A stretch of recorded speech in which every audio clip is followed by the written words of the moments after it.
Bismillahirrahmanirrahim. Assalamualaikum warahmatullahi wabarakatuh. Kami adalah Enti Sutisna, guru SMK Negeri 1 Pangandaran, yaitu guru bimbingan konseling.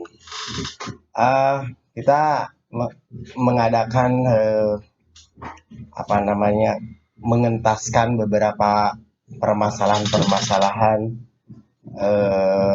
bagi peserta didik. Ini permasalahan-permasalahan peserta didik yang pada dasarnya bagaimana mengentaskan permasalahan-permasalahan bagi peserta didik dengan judul etika pergaulan dengan teman sebaya. Kali lagi judulnya etika pergaulan dengan teman sebaya. Maksud dan tujuannya adalah untuk mengentaskan permasalahan. Ada juga yang untuk pemeliharaan supaya tidak mendapatkan permasalahan, juga mencegah daripada supaya tidak ada permasalahan-permasalahan yang dihadapi oleh para siswa atau peserta didik yang pertama kali masuk di kelas 10. Bidang bimbingannya adalah bimbingan sosial, yaitu biasanya bidang bimbingan itu ada 4, bimbingan pribadi, belajar, dan karir. Nah, ini kita mengambil bimbingan sosial. Jadi karena permasalahan-permasalahan yang dihadapi oleh para siswa itu adalah etika pergaulan dengan teman sebaya. Jadi bidang bimbingannya adalah bimbingan sosial. Sasarannya adalah siswa SMK kelas 10, begitu. Semua program keahlian. Baik,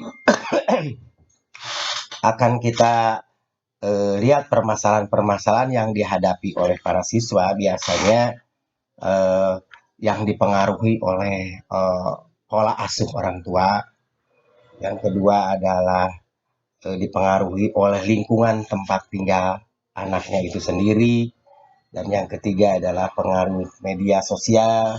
Dan yang terakhir, yang keempat adalah pengaruh dari teman sebaya. Ini akan mempengaruhi kepada etika pergaulan peserta didik karena dipengaruhi oleh beberapa faktor yang dipengaruhinya. Bagaimana pola asuh orang tua akan mempengaruhi pergaulan, karena biasanya orang tua yang kurang memahami tentang tumbuh kembang anak, tentang pergaulan itu membiarkan anak untuk berperilaku ya tidak bagus, misalnya mengambil makanan tanpa permisi, terus berbicara terlalu keras dan sebagainya. Tidak ada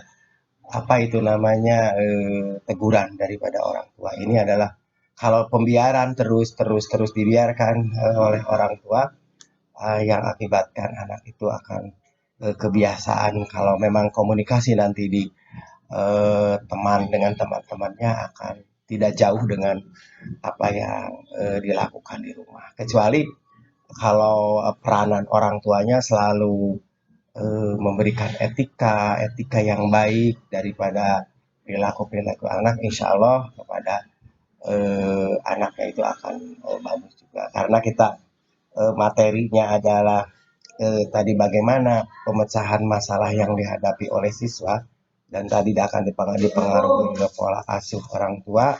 Jadi orang tua itu sangat berperan sekali. Yang kedua adalah lingkungan tempat tinggal. Lingkungan teman tinggal itu merupakan juga akan mempengaruhi daripada tumbuh kembang anak. Misalnya lingkungannya ya kasar begitu. Kalau lingkungannya di pesantren akan mempengaruhi juga perilaku-perilaku yang agamis, religius gitu. Kalau lingkungannya kasar-kasar, lingkungan itu pasti anaknya juga mempunyai kasar. Terus yang ketiga adalah pengaruh media massa, apalagi pengaruh media massa sangat kental sekali. Nah, ini media massa itu memberikan contoh-contoh kepada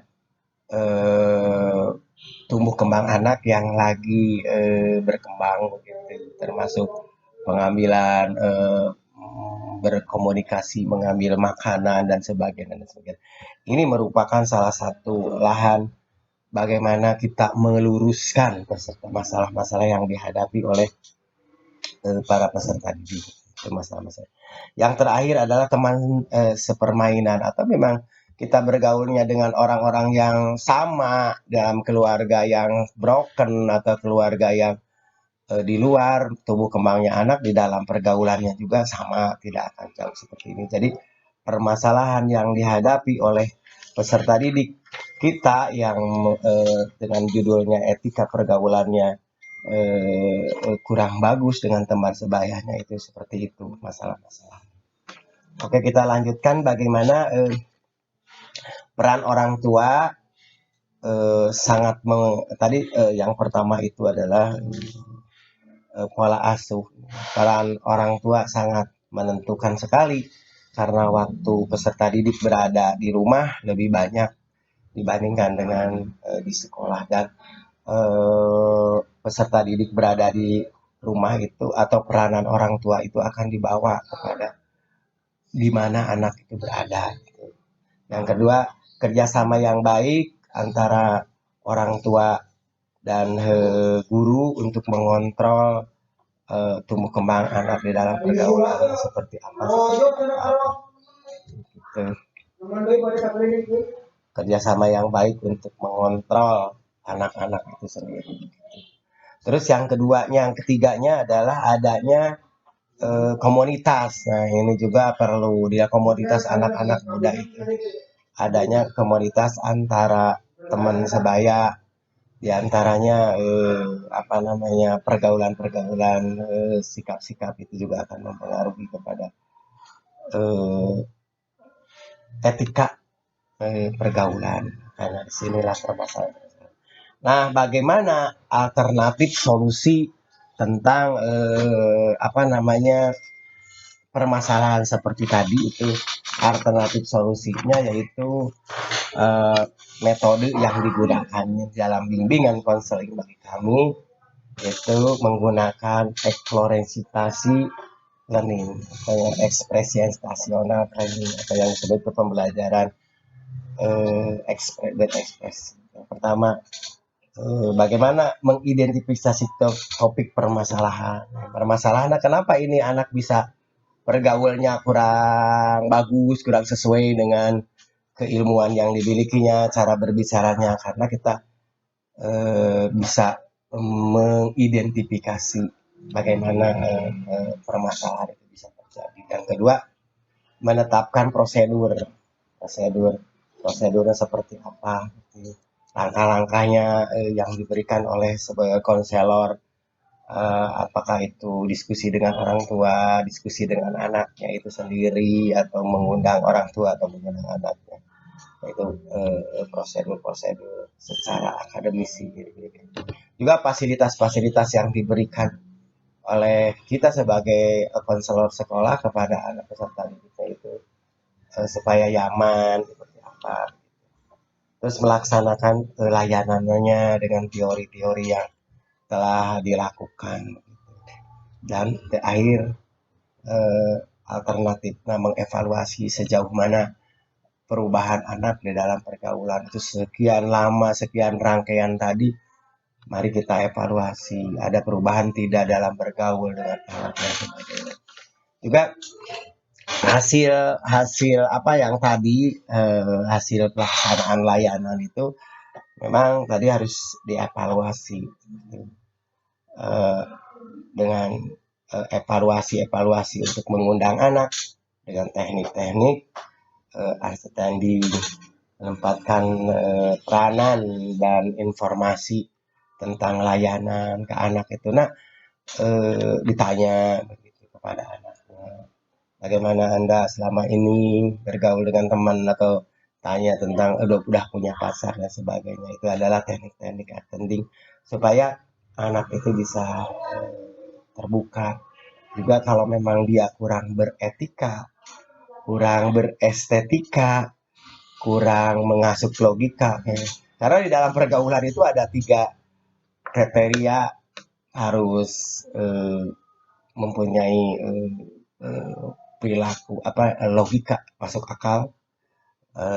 Yang kedua estetika, keindahan di dalam berperilaku, cara berbicara, cara menyapa dan sebagainya.